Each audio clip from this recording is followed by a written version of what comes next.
तो ये हम बात कर रहे थे अभी ये ये गुरुजी की बातें हो गई।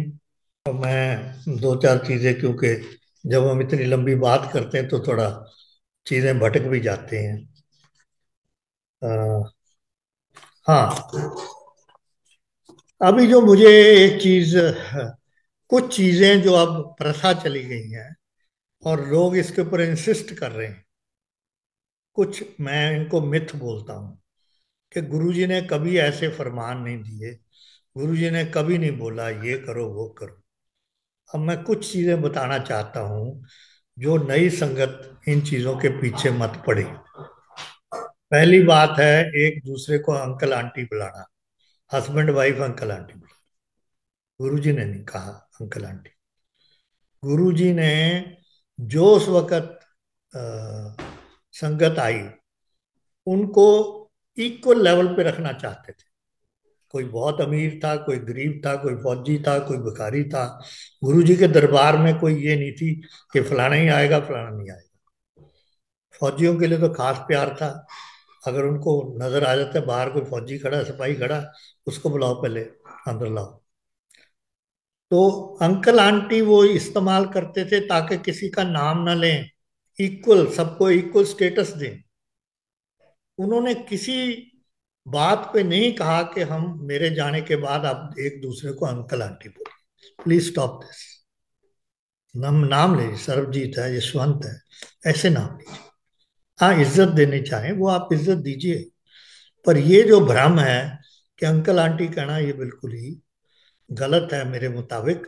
उन्होंने कभी ये फरमान नहीं दिया, कहीं ऑर्डर नहीं दिया कि हम अंकल आंटी बोले। दूसरी चीज, हम हर एक चीज को प्रसाद कहने लग गए। पानी प्रसाद पियो जी, चाय प्रसाद लो जी, लंगर प्रसाद लो जी, फलानी चीज प्रसाद लो जी। गुरु जी ने कभी ये लफ्ज इस्तेमाल किया ही नहीं। इनू चाह पिला दे, इनू लिया गिलास पानी का, हूं सारे जने लंगर खाओ। वर्ड प्रसाद व नेवर एडेड, क्योंकि हम प्रसाद का मतलब ही भूल गए हैं। प्रसाद का मतलब, प्रसाद कहाँ से आया? वो गुरबाणी का है। और उसे, वो एक इंसान जो के सुबह नहा धो के जो के पाठ करता है, पवित्र है। वो एक लोहे की कढ़ाई में आटा, देसी घी, चीनी डाल के, और उसको आ, क्या बोलते हैं, घुमाता है, पकाता है। उस वक्त वो बाणी पढ़ रहा है।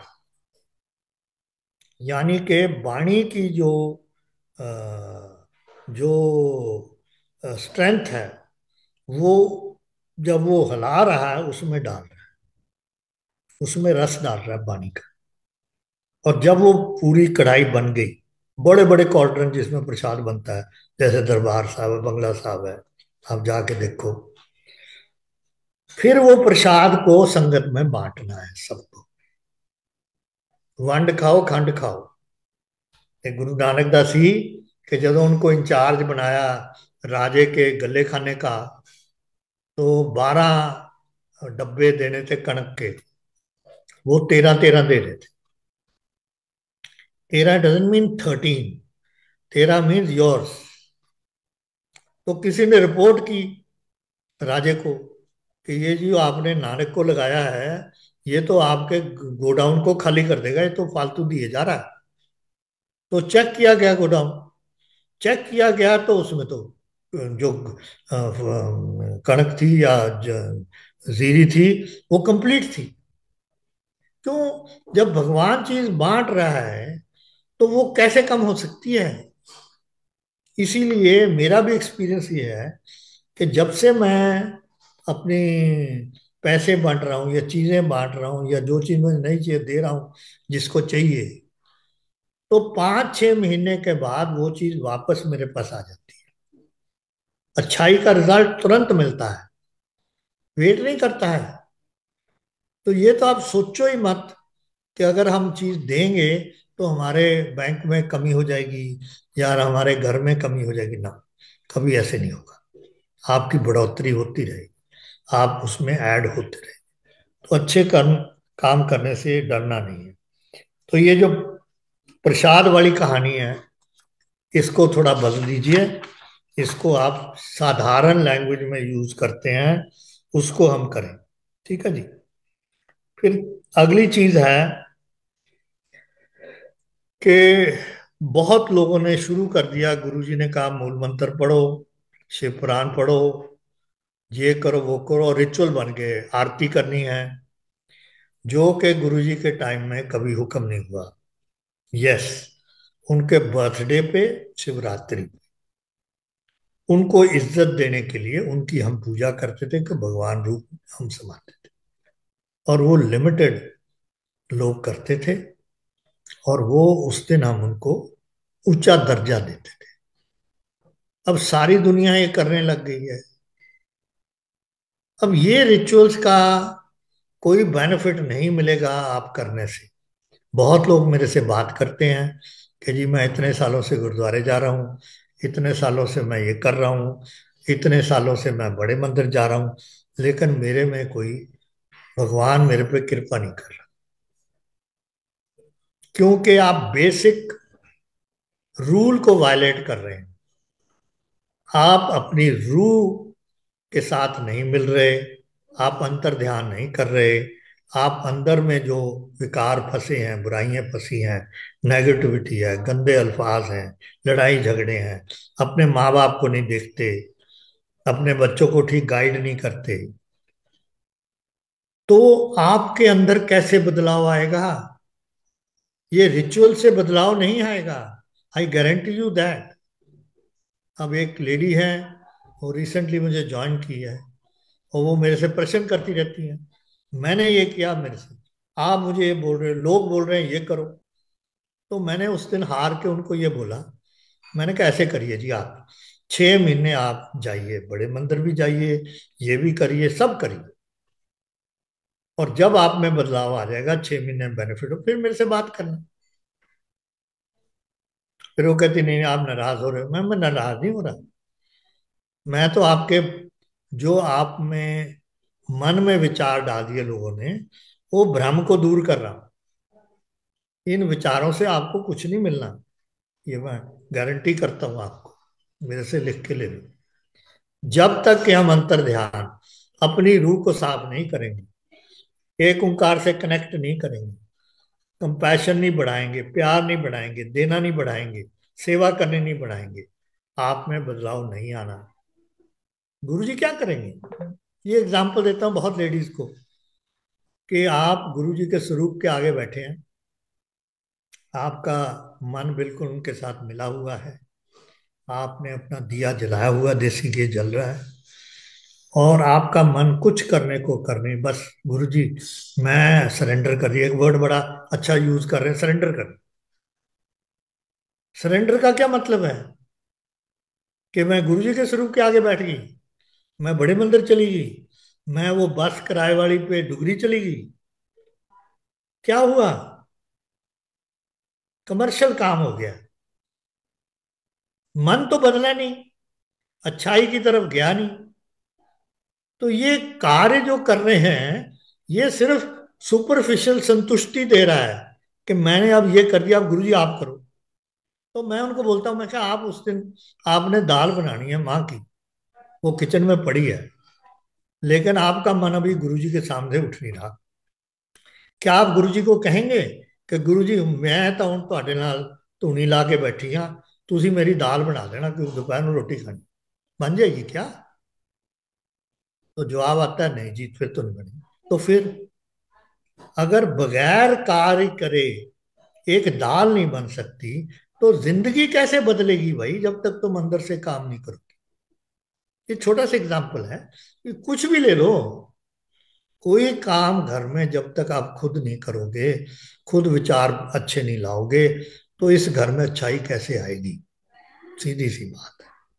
तो ब्रह्म में मत पड़िए, रिचुअल में मत पड़िए, और लोगों की सत्संग मत सुनिए, क्योंकि लो हरेक का सत्संग उसका अपना एक्सपीरियंस है, उसकी अपनी रूह है, जो उसको लागू है वो आपको लागू नहीं है, हरेक का इंडिविजुअल जर्नी है। और वो जर्नी आपको चलनी है।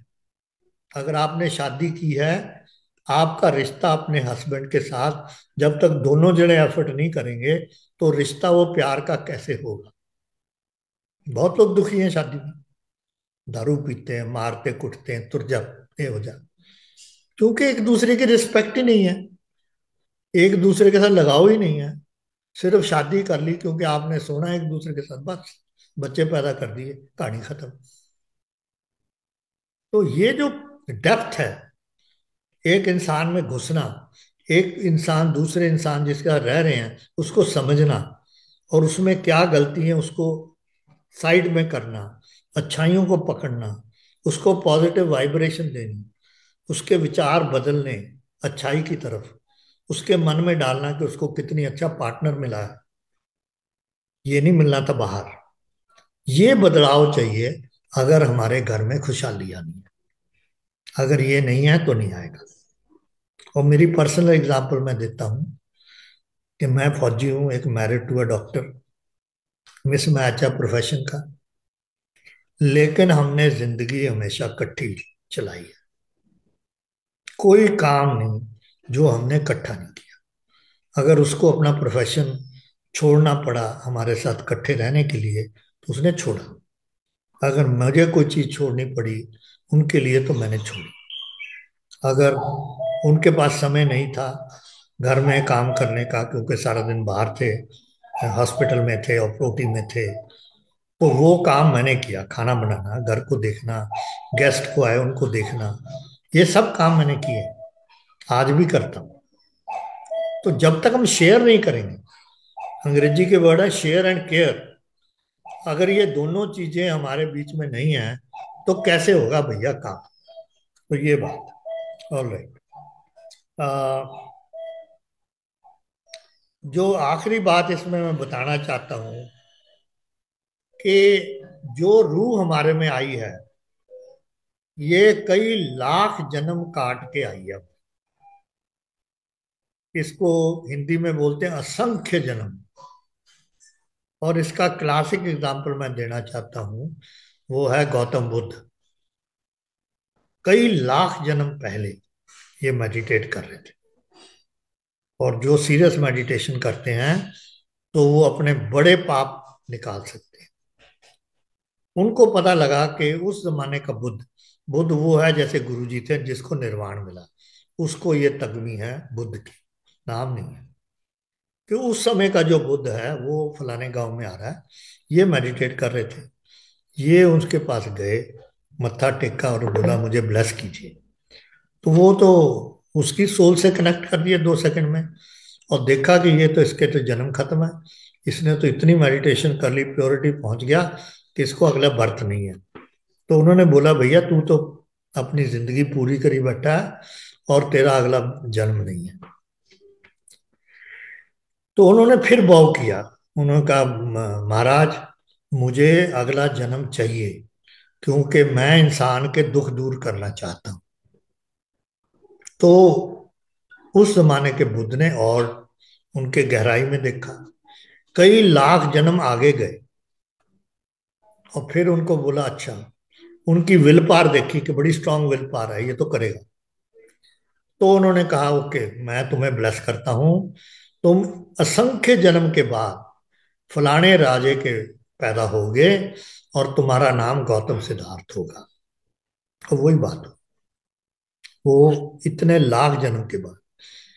ये एग्जाम्पल मैंने इसलिए दी है कि ये जो प्योरिटी की जर्नी है, जो निर्वाण की जर्नी, जो सच्चाई की जर्नी है, इंक्रीज कंपैशन, प्यार बांटने का हिम्मत, इसके लिए कई लाख जन्म लेने पड़ते हैं। अगर एक जन्म में हो जाए फिर तो कल्याण हो गया हमारा सबका। तो हैरानगी होती है कि एक इंसान कितना एफर्ट, कितनी विल पावर, कितना स्ट्रेंथ रखता है ये करने को। और ये बात को मैं अपने में कनेक्ट करता हूं कि सन 80, जिसमें गुरुजी शामिल है, से लेके 2000, मैं और मेरी वाइफ इस सर्च में, निर्वाण के सर्च, सच्चाई के रास्ते, कोई गुरु नहीं इंडिया जिसके हम आश्रम में नहीं गए, और उनके कोर्सेज नहीं गए, छुट्टी ली, पैसे खर्चे, और हमें कहीं भी वो पाथ नहीं मिला जिसमें हमारी अंदर की मैल निकल सके और प्योरिटी का घड़ा भरता जाए। जितनी देर हम उस आश्रम में थे हमें बड़ा अच्छा फील गुड फैक्टर बड़ा अच्छा था। तो 20 साल में हमें थोड़ी निराशा ही मिली, हम नहीं ठीक हो सके। गुरुजी के साथ मैं ट्रांसडेंटल मेडिटेशन करता था, तो सीख ली थी इस दौरान। उन्होंने कभी रोका नहीं कि आप क्या कर रहे हो। बड़ा डीप था, वो मंत्रा बेस्ड था, उसमें हमें कुछ सुनाई नहीं देता था, शब्द बज रहे हैं मैं अंदर चला जाता, फिर मुझे कोई हिलाता था जब गुरुजी ने कुछ बुलाना होता था। जो कुछ भी गुरुजी ने वो 4 साल, जब मैं 98 2002 वहां रहा उनके साथ, जब भी कोई मैसेज संगत को देना होता था, उसका मुझे टेलीपैथिक मैसेज मेरे घर आ जाता था त्रि कामराज में, कि आज आपने ये बोलना है। हमारी कोई बात नहीं होती थी, और मैं मेंटली तैयार होता था, और मैं क्या बोलते हूँ, जब वहां पहुंचता था मैं अपने मेडिटेशन में पड़ जाता था, और आधा घंटा 45 मिनट मुझे कोई उठाता था, गुरु जी कहते ये चिक्कड़ वाले लोग कौन दस से आ रहा जेदे बार दस। So we used to talk on that, on those lines. So what I'm saying, connect. Now connect is on purity, विचार। मुझे नहीं कुछ चाहिए, मुझे सच्चाई का रास्ता, मैं अच्छाई की रास्ते पे चल रहा हूँ, मैं जितना कल्याण कर सकता हूँ कर रहा हूँ। दे दो ना जो है, तो भगवान को दिख रहा है ना। हम ड्रामे क्यों कर रहे हैं ये सारे, क्यों टाइम वेस्ट कर रहे हैं, पैसे खर्च रहे हैं, फूल लगा रहे हैं। इस घर में जिसका आप देख रहे हो छत ऊपर, गुरुजी ने इस घर की चट रखी। जब ये घर बन गया तो मैंने गुरुजी को बोला, गुरुजी आपकी ब्लेसिंग चाहिए। अच्छा, फलाने दिन आवांगा, 1 घंटे ले आवा। मैं ना फिर उतों पटियाले जाना, 11 बजे आवांगा, 12 बजे तक तू प्रसाद लंगर खत्म करके मैं 12 बजे चला। He brought 70 people from Delhi, जिसमें सुधा आहूजा थी और थे, बड़े मतलब लोग थे आए।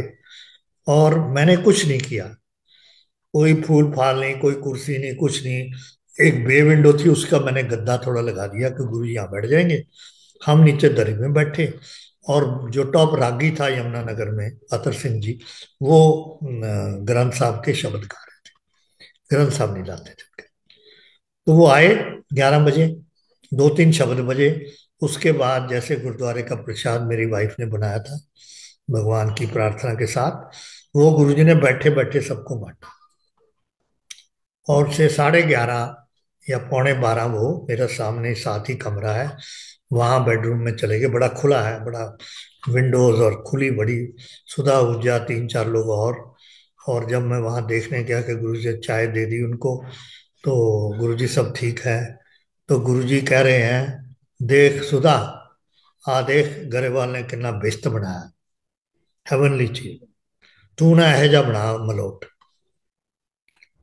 फिर लंगर लाए, एंड लंगर दिया यशवंत ने उनको। तो इतना प्रेज किया उन्होंने लंगर। पॉइंट सिर्फ मैं प्योरिटी का बता रहा हूं, कि जब आपकी इंटेंशन प्योर है, जब आपका मन प्योर है, जब आप सच्चाई के पास, तो गुरु को दिखता है। मुझे एम्बेरस किया उन्होंने कि इतना लंगर, इतना स्वाद कभी खाता ही नहीं, कोई खास स्पेशल नहीं थी। और फिर 5 बजे तक यहाँ रहे। 1 घंटे बाद जाना था उन्होंने, शाम के 5 बजे तक यही आनंद ले रहे हैं। तो जिस गुरु को प्योरिटी मिल गई उसी को ड्रामा नहीं चाहिए, ये बात आपको समझा रहा हूं। ध्यान दीजिए इस बात पे, अपने अंदर झांकिए, इधर उधर झांकने की जरूरत नहीं है।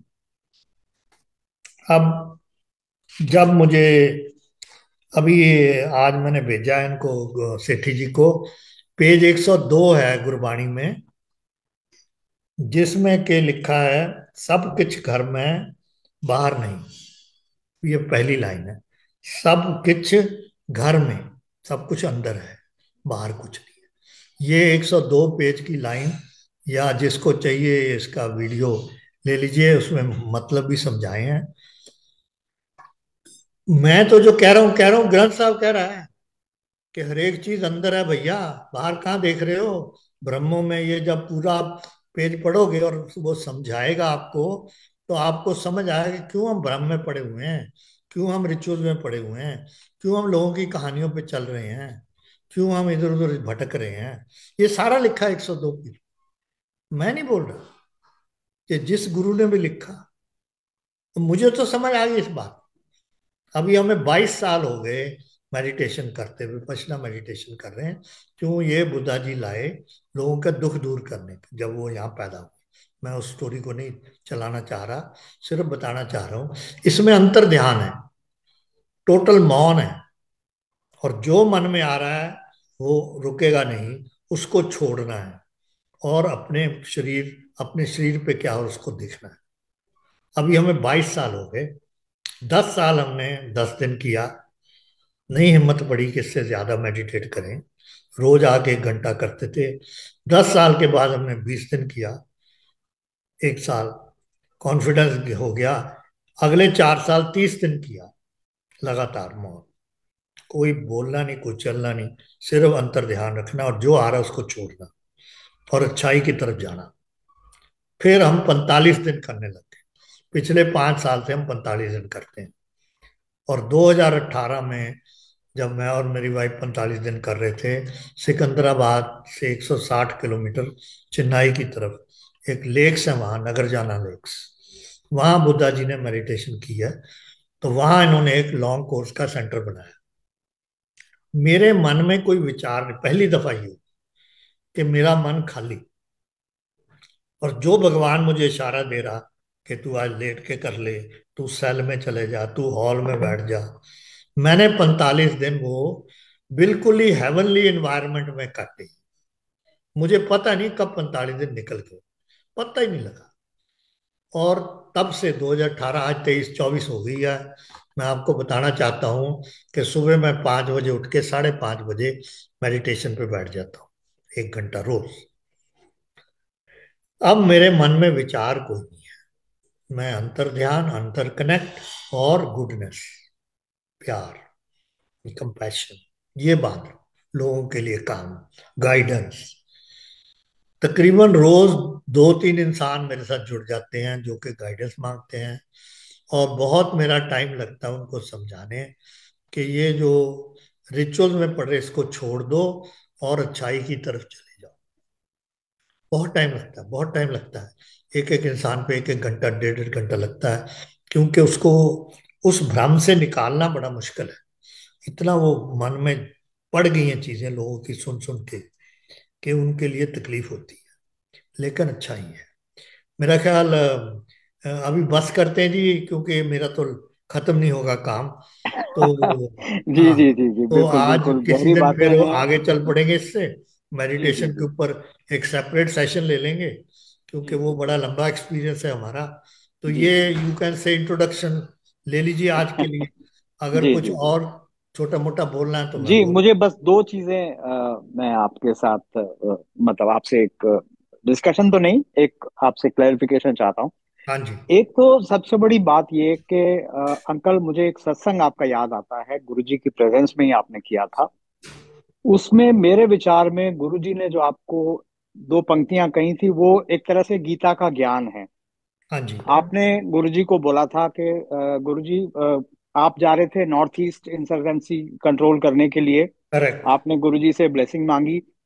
गुरुजी ने कहा चंगा काम करी। ते आपने कहा कि गुरुजी चंगा काम की करना, अच्छा, उत्थे बंदे ही मारने। वो वो मैं रिपीट वो कर देता हूँ। हाँ, वो वो रिपीट आप कर, आपके मुंह ये से ही होना ये चाहिए। जलंधर की बात है। और मेरी अभी प्रमोशन ड्यू थी। मैं श्रीनगर से आया था। पहले पंजाब इंसर्जेंसी में था। 5-6 महीने बाद मुझे श्रीनगर भेज दिया 94 में। बहुत मुश्किल टाइम था। वहां से जब मैं इधर आया तो मैं सोचा मैं जलंधर में कमांड करूंगा कोर, अगली प्रमोशन। तो जब गुरुजी के पास गए पहली दफा, तो गुरुजी ने पहले ही बोल दिया कि मैं तो तेरी प्रमोशन करती, तू दीमापुर जाएगा। तो दीमापुर जाएगा, तो मैं हैरान कि अभी तो मेरा प्रमोशन बोर्ड नहीं हुआ, यहाँ मेरी गुरुजी ने पोस्टिंग निकाल दी। एनीवे, वो बात यही हुई कि वो मेरी प्रमोशन आ गई, और चीफ साहब आए थे वहाँ, उन्होंने कहा भाई मैं इसको दीमापुर भेज रहा हूँ। तो मुझे तो ऑलरेडी पता लग गया था गुरुजी से। तो गुरुजी मुझे कहा मैं तेरी डाइनिंग आउट करनी, जब मेरी पोस्टिंग आ गई। फौज में डाइनिंग आउट को बोलते हैं इस फेयरवेल लंच या डिनर। तो गुरुजी कहा मैंने दिन दे दी फलाना। तो मैं एक दिन दे दिया उनको। तो हमें 10 बजे बुलाया, मुझे और यशवंत को। उनके जलंधर 300 डिफेंस कॉलोनी छत थी, छत पे ले गए मुझे वहां। 10 बजे हम दोनों जने चले गए, बैठे, बातें की उन्होंने। उस दिन हमें 3 दफा चाय नीचे बनती थी, खुद 3 दफा चाय बना के पिलाई। और फिर जो खाना दिया उन्होंने, वो मक्की की रोटी और साग, इतना स्वाद मैंने कभी खाया नहीं। वो खुद उनका बनाया हुआ। तो मैं उनको बोला, मैं गुरु जी था, इन्ना स्वाद तो मैं कदे खादा ही नहीं। It was not a false praise, it was a true praise, because really we love saag and makki roti, but इन्ना। तो मैनू कहते आ, मैं तेरी डाइनिंग आउट सी ना, तो मैं तेरे लिए गंदला फलानी जगह तो मंगाई, मक्की दी आटा मैं तेन फलानी जगह तो मंगाया। स्वाद तो होएगा ही ना। सो ये 2-2:30 बज गए इस चक्कर में। और फिर हमने गुरु जी को बोला, गुरु जी तुसी रेस्ट करो। कहते मैनू रेस्ट नहीं लोड़, तेनू रेस्ट है? मैं तो ठीक। ਤਾਂ ਮੈਂ ਕਿਹਾ ਗੁਰੂ ਜੀ ਮੈਨੂੰ ਮਾਰਗਦਰਸ਼ਨ ਦੱਸੋ, ਹੁਣ ਮੈਂ ਨਾਗਾਲੈਂਡ ਜਾ ਰਿਹਾ, ਤੁਸੀਂ ਭੇਜ ਰਹੇ ਹੋ। ਤਾਂ ਮੈਨੂੰ ਕਹਿੰਦੇ ਆ ਉੱਥੇ ਲੋਕ ਬਹੁਤ ਦੁਖੀ ਆ, ਬਹੁਤ ਤਕਲੀਫ 'ਚ ਆ, ਤੂੰ ਉਹਨਾਂ ਦਾ ਦੁੱਖ दूर करी। तो मैं अनपढ़ था उस वक्त, जिसको बोले समझ नहीं थी, बहुत जर्नैल था बट समझ नहीं थी। तो मैंने उनको जवाब दिया, मैं कहा गुरु जी कि ये नॉर्मल फितरत है इंसान की कि हम सुनते नहीं अगला क्या बोल रहा है, हम एकदम उसको जवाब देने के तैयार है पहले ही। वही मैंने किया। मैंने कहा गुरु जी मैं बंदे मारदा आया श्रीनगर, बंदे मारन तुसी मैनू भेज रहे हो नागालैंड मणिपुर, ਕਿਹੜੇ ਚੰਗੇ ਕੰਮ ਲਈ ਭੇਜ ਰਹੇ ਹੋ? ਤਾਂ ਮੈਨੂੰ ਕਹਿੰਦੇ ਆ ਤੈਨੂੰ ਸਮਝ ਨਹੀਂ ਆਉਂਦੀ ਗੱਲ, ਉੱਥੇ ਲੋਕੀ ਦੁਖੀ ਹੈ, ਤੈਨੂੰ ਤੇ ਇਸੇ ਕਰਕੇ ਭੇਜ ਰਹੇ ਉੱਥੇ, ਤੂੰ ਉਹਨਾਂ ਦਾ ਦੁੱਖ ਦੂਰ ਕਰ, ਉਹਨਾਂ ਦੀ ਜ਼ਿੰਦਗੀ ਸਫਲ ਬਣਾ। ਫਿਰ ਮੇਰਾ ਇੱਕਦਮ ਜਵਾਬ, ਮੈਂ ਗੁਰੂ ਜੀ ਮੇਰਾ ਤਾਂ ਲਾਅ ਐਂਡ ਆਰਡਰ ਦਾ ਕੰਮ ਹੈ, ਮੇਰਾ ਉੱਥੇ ਇਹ ਡਿਵੈਲਪਮੈਂਟ ਸ਼ਿਵਲਪਮੈਂਟ ਦਾ ਕੰਮ ਨਹੀਂ ਹੈ। ਪਰ ਮੈਂ ਤੈਨੂੰ ਕਹਿ ਰਿਹਾ ਨਾ ਜਾ ਕੇ ਕਰਨਾ ਉੱਥੇ। So he change my mind, he put this in my mind that I should do, and I had started part of this work in Srinagar, going to villages asking what the problem is, because हम क्यों गोली चला रहे हैं किसी के ऊपर, हमने क्यों किसी को मारना है भैया? हम अपने सेल्फ प्रोटेक्शन में गोली चलाते हैं कि क्योंकि उसने तो गोली मारनी अगर मैंने नहीं मारी। तो मैंने कहा अच्छा गुरु जी। तो उन्होंने मेरा माइंड चेंज कर। तो when I go there as a core commander lieutenant general, मैंने पैसे मांगे कि भाई लोगों के तकलीफें हैं, बाथरूम नहीं है, लेटरीन्स नहीं है, कम्युनिटी हॉल ठीक नहीं, स्कूल ठीक नहीं है, वाटर सप्लाई नहीं है, ये सुलभ लेटरीन नहीं है, ये चीज़ों के लिए मैंने पैसे मांगे। और ये गुरुजी की कृपा है कि वो पैसे मुझे मिले, 5 करोड़ नागालैंड के लिए, 5 करोड़ मणिपुर के लिए। और हमने टीम बनाई जिसमें सारे टेक्निकल बंदे थे, लेबर उनकी होती थी। तो उस एरिया में बड़ा अच्छा प्रेम है गांव में कि अगर किसी ने घर बनाना जो बैम्बू का होता है, वो चर्च पे लगा देता है, और एक बंदा हर घर का वो उसमें लेबर फ्री जाता है, उसने सिर्फ उसको खाना चाय देनी है। हमने वही प्रिंसिपल अप्लाई किया। हमने 10-15 गांव हर 3 महीने पहले सर्वे करते थे, क्या चाहिए, सामान खरीदना, वो सामान वहां भेजना। और मतलब के साल भर में हमने कितने गांव जिसको गवर्नमेंट ने कभी हाथ लगाया नहीं था, लोग हैरान हो गए। लोग मेरे पर कभी कोई गोली नहीं चली वहां, क्योंकि मैं तो अच्छाई के रास्ते में गुरुजी ने डाल दिया मुझे। और छोटे मोटे और पर्सनल मंत्र बता दिए, ये करा कर सुबह, ये करा कर। और हर इतवार को जब मैं सिर धोता था, आज भी धोए, और दाढ़ी वाड़ी बनानी, तो मेरे ब्रश में गुरुजी की फ्रेगरेंस आती। ये सवाल भी लोग आज करते हैं कि उसके घर में शहद कैसे निकल रहा है, फ्रेगरेंस कैसे निकल रही है। ये आपका कनेक्ट है एक ओंकार से। Guruji is part of it, Guruji is part of that ambassador. Ek Onkar अपने रूप को किसी की जान में डाल के यहां भेजता है आपके कल्याण करने। जब आप अंतर ध्यान करते हैं, जब आप कनेक्ट करते हैं, तो कनेक्ट होगा ना, आप जहां मर्जी हो, 10 समुंदर दूर हो। ये जो वाइब्रेशन की बात मैंने की कि आप किसी की बुराई नहीं लेना चाहते। अगर आप यहाँ आप मन में कहते हैं कि ये मैं लेता, तो वो वाइब्रेशन अमेरिका भी जाएगी उस इंसान के पास। इतनी पावर है हमारे अंदर, लेकिन हम वो डालते नहीं। तो साहब, एंड रिजल्ट क्या हुआ 2 साल में? मैं नागालैंड में सीज फायर करा सका। इतना बड़ा कल्याण नहीं हो सकता। और ये वाजपेयी जी के थ्रू हुआ। ये सारा सीक्रेट उस टाइम का मैंने कभी किसी को नहीं बताया कि मैं क्या किया वहाँ। और वाजपेयी साहब ने जवाब दिया मुझे कि जनरल साहब, अगर ये हो सकता है तो इससे बड़ा कार्य देश के लिए आप नहीं कर सकते। तो देखो, माइंड चेंज, माइंड, वो भगवान उसको पता है ये करेगा। वो ये मेरे माइंड में डाल दी। नॉर्मली मैं नहीं करता, क्योंकि मेरा काम ही नहीं। और दोनों चीफ मिनिस्टर मेरे से बड़े नाराज थे, क्योंकि पॉलिटिशियन तो मांगता है कि गंदगी चलती रहे, लोग सूढ़े में पड़े, लोग डर में रहे, तो पैसे खाते रहे। तो मैं तो रोक दिया ना वो काम, कि अगर मैं थोड़े से पैसे में इतने डेवलप कर सकता हूँ, तो ये करोड़ों में क्यों नहीं कर सकते। ये बात थी सर। दूसरी बात आपकी।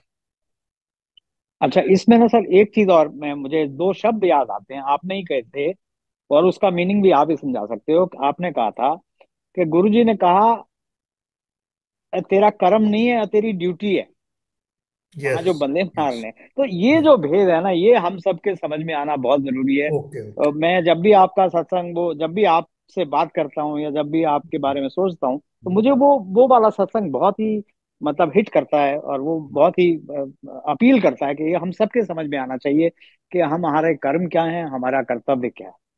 देखिए, कर्म आपकी रूह के साथ चल रहे हैं, और वो क्या बोलते हैं, एंडलेस है। वो मरते नहीं है। एक एक एक शरीर से दूसरे शरीर, दूसरे शरीर, तीसरे शरीर, ये कर्म चलते हैं। बट जो बात समझने वाली है कि हम इन कर्मों को काट सकते हैं बाय डूइंग आवर ड्यूटी। और ड्यूटी क्या है मैंने आपको समझाई। पॉजिटिविटी, बांटना, किसी का दुख दूर करना। जो गुरुजी ने कहा तू जाना कर, उत्थे तू कर सकता है, कर। अब मैं नॉर्मल इंसान उस वर्ड को इम्पॉसिबल बोलूंगा, यार मेरे तो, मेरे से कैसे होगा। भाई ये करिश्मा है ना, कि कभी ईस्ट में इतने सालों से, 50 साल से इंसर्जेंसी चल रही है, किसी ने ये इस दृश्य को नहीं पकड़ा ना, इस रूट को नहीं पकड़ा ना, मैंने पकड़ा ना। तो मेरी वहां इतनी इज्जत बढ़ी, वहां इतने लोग मेरे से प्यार करने लगे, क्योंकि मैं कोई झूठ नहीं बोला किसी के साथ। जो मैं बोलता था वो सच्चाई थी, उनको पता था कि झूठ नहीं बोल रहा। और मैंने उनको श्रीनगर में भी ये बात कही, वहां भी कही। जब मुझे एक पार्टी ने कन्फ्रंट किया कि जी आप इसको फेवर कर रहे हो, इसको ज्यादा मार रहे हो, तो मेरा जवाब था कि जनाब, मैं किसी को नहीं मार रहा, मैं तो आपकी बंदूक से डर रहा हूं। मुझे नहीं पता कि ये किस ग्रुप का बंदा है। मैं तो हथियार देखता हूँ। अगर हथियार देखता हूँ, अगर मैं ना मारूं, तो आप मुझे मार देंगे। तो ये मेरी ड्यूटी, ड्यूटी और कर्मों में ये फर्क है। कर्म हम चला सकते हैं मेडिटेशन के थ्रू, चीजें निकाल सकते हैं, लेकिन अपनी ड्यूटी करके अच्छाई बढ़ानी, यही मेडिटेशन है। ये विजन आपके अंदर आना चाहिए कि मैंने आज 2 बंदों के दुख दूर करने हैं। अब मैं छोटी सी एग्जांपल दे देता हूँ। उस दिन हम हॉस्पिटल जा रहे थे, 3 लड़की हैं, मुस्ताबाद से आईटीआई जा रही थी पैदल। तो मैं कार में था, मैं रोकी, बैठ जाओ बच्चे, कहाँ जा रहे, आईटीआई? हाँ जी आईटीआई जा रहे हैं। 3-4 किलोमीटर है। पिता क्या करता है जी, मजदूर है, साइकिल है कि नहीं। उनको उतार दिया हमने, हॉस्पिटल गए। मैंने कुछ नहीं बोला, यशवंत मेरे साथ है। जब आ रहे तो यशवंत मुझे बोलती है, यार इन लड़कियों को हम साइकिल ना दे दें। मेरे मन में ऑलरेडी है वो बात, साइकिल ना दे दें। तो मैं अगले दिन जाके उनके घर गया। पहले सॉरी, आईटीआई गया, उनको बुलाया टीचर के थ्रू कि अगर हम साइकिल देते हैं आपको, कहते हमें चलाना नहीं आता। मैंने, कोई बात, सीख लो यार, हम साइकिल देते हैं, कल आपको देंगे। अब मैं उनको साइकिल लेके दिया, समझ गए। अब मैं कई दफा चेक करने गया हूं कि भाई तुमने चलानी सी, नहीं अभी टाइम नहीं मिला, अभी टाइम नहीं मिला। लेकिन जब हम अच्छाई करते हैं, तो हम रिजल्ट की वेट नहीं करते हैं। हम अपनी तरफ से अगले का दुख दूर कर रहे हैं। चाहे उसको लिफ्ट दे दी, चाहे उसको पहुंचा दिया, चाहे उसको सामान दे दिया, चाहे उसको पैसे दे दिए। अब मेरे वर्कर्स हैं, उसमें से एक की वाइफ है। आधी बीमारी तो साइकोसोमैटिक है, बीमारी नहीं है। मेरे सिर में दर्द है, इधर फिर इधर फिर इधर। अच्छा जी। तो हमने क्या बोलते हैं, न्यूरो फिजिशियन के पास भेजा। उसने कहा इसका सीटी स्कैन करो। सीटी स्कैन किया, कुछ नहीं है जी। तो फिर उसने दवाई दे दी। फिर वो आके लड़की मुझे कहती जी अब दर्द ऊपर नहीं इधर है। मैं जी उन्होंने बोला अगर दर्द होता है तो एमआरआई कराओ। तो मैंने उसको बोला, मैंने कहा भैया ये तेरी सोच है, दर्द नहीं है। तू बार बार अपने आप को कह रही मेरे दर्द है मेरे दर्द।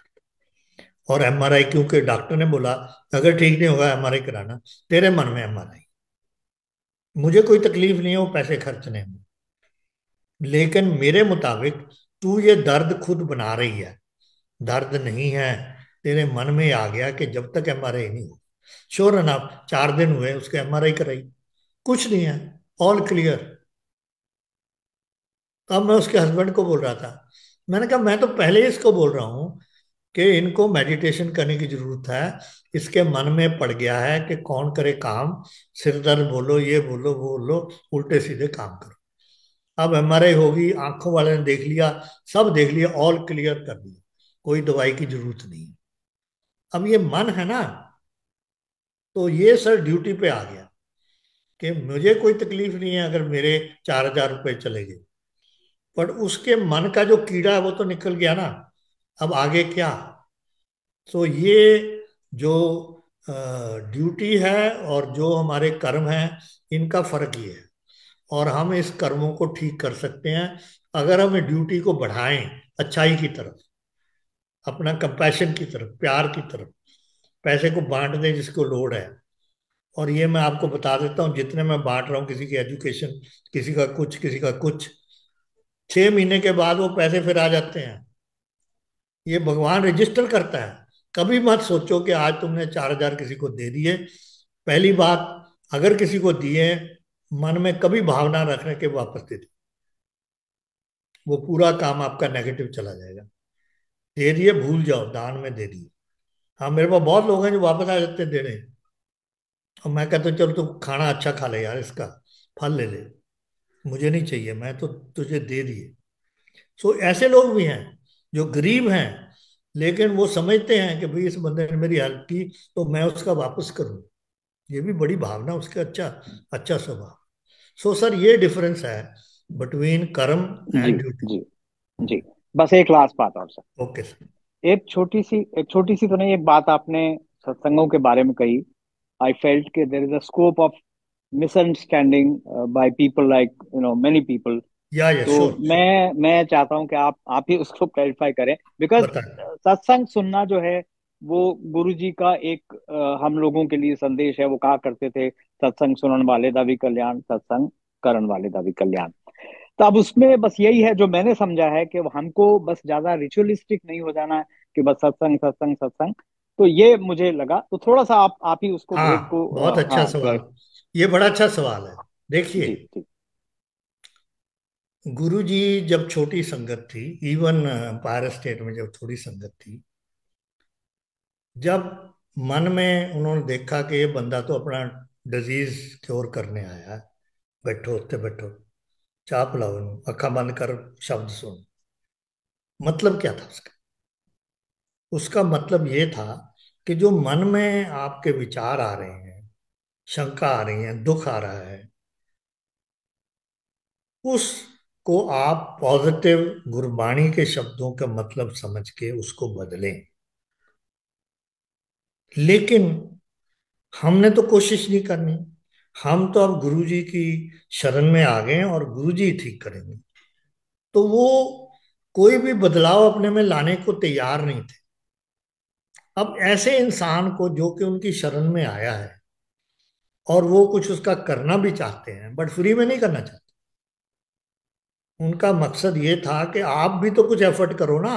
जो बात मैं कर रहा हूं कि जब तक हम अंतर ध्यान नहीं करेंगे, अंदर से हम चीजें बदलेंगे नहीं, तो भगवान कैसे उसको ठीक करे, वही उनका मतलब था।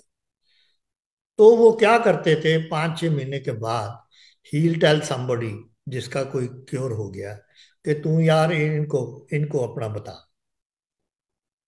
मुझे उस वक्त ये भी बात अच्छी नहीं लगी थी। ओके, क्योंकि ये इनडायरेक्टली हम ट्राई टू प्रूव कर रहे हैं कि गुरुजी में पावर है। तो गुरुजी में पावर है, इसमें प्रूव करने वाली बात नहीं थी। बट इसका जो दूसरे एंगल है, वो दूसरा एंगल ये है कि गुरुजी उनकी मदद करना चाहते हैं। वो खुद मदद करने के रास्ते पे नहीं चल रहे। 3 महीने हो गए, 2 महीने हो गए, 4 महीने हो गए, आए या कोई बहुत इंपॉर्टेंट बंदा है, उसी दिन उसको बोलेंगे इसके साथ सत्संग करो। तो क्या कर रहे हैं, वो एक इंजेक्शन दे रहे हैं कॉन्फिडेंस का, कि देखो इसका ये प्रॉब्लम था, ये सॉल्व हो गया, आपका भी सॉल्व। तो आपके माइंड को चेंज करने की कोशिश कर रहे हैं थ्रू सत्संग। ये आइडिया गुरु जी का उस वक्त था। और हम क्या कर रहे हैं अब, मेडिटेशन में मौन क्यों है, इसको मैं इसमें मिक्स कर रहा हूं। मौन इसलिए है कि हर इंसान की जो जर्नी है अपने कर्मों को काटने की और ड्यूटी में बदलने की, वो अलग है। क्यों, रो अलग है। हम इस बात को नहीं पकड़ते। हम किसी की कहानी सुन के, विच इज ट्राइंग टू से कि गुरुजी में पावर है और हम ये करें। अब उसकी interpretation of that power is where things are going wrong. वो अपनी कहानी, अपनी इंटरप्रिटेशन को दूसरे पर चलाना चाह रहा है। मैं इसके खिलाफ। मैं ये नहीं कह रहा कि सत्संग नहीं सुनो, लेकिन सत्संग आपके मन में इतनी वो पक्की लाइन डाल देता है कि अगर आप ये नहीं करोगे तो गुरुजी आपकी हेल्प नहीं करेंगे। यहां गलती है। समझ रहे हैं? हाँ, ये जो चीज है ये समझनी है कि शक्ति हमारे अंदर है, गुरुजी हमारे साथ चल रहे हैं। गुरुजी किसके नुमाइंदे, एक ओंकार के। एक ओंकार जब आप जुड़ गए हैं, जब हम अंदर से अच्छाई पे चलेंगे, तो नेचुरली भगवान तो आपके साथ चल रहे हैं ना भैया। आप महसूस नहीं करने पा रहे, क्योंकि कोई बस। प्रिक नहीं हो रहा, कोई दर्द नहीं हो रहा, कोई चीज बदल नहीं रही आपके सामने। घर में कोई चेंज नहीं आ रही। आपका बच्चा बीमार है, उसके दुख में हो। पर जब तक हम इसको अंदर से चेंज नहीं लाएंगे, तो वो बच्चा ठीक कैसे होगा भाई, कैसे होगा। समझ गए? एग्जाम्पल दे देता हूँ। एक संगत की बच्ची बीमार है, उसमें कोई डिफेक्ट है, जेनेटिक डिफेक्ट। ठीक है जी। वो घर नहीं रख पा रहे क्योंकि वो, उसका बिहेवियर पैटर्न ऐसे है। तो उसको किसी मेडिकल फैसिलिटी में रखा हुआ है। दुख तो है ना माँ को, कि बच्चा मेरा वहां है, मैं यहाँ हूं और मैं कुछ नहीं जी। कर पा रही। तो हमारी जब 2-4 दिन ऐसे डिस्कशन हुई, तो मैंने उनको बोला, मैंने कहा भैया, भगवान कहता है कि कोई चीज और भी देखो।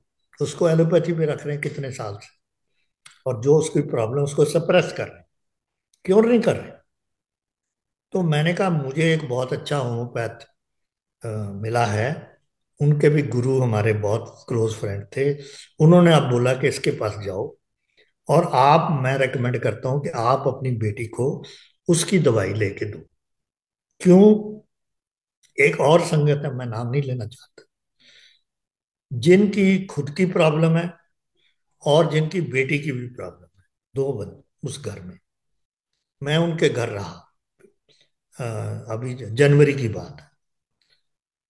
बड़ी दुख की बात है कि एक ग्रोन अप लेडी व्हीलचेयर पे है, और एक 30-32 साल की लड़की उनकी, वो भी व्हीलचेयर पे है।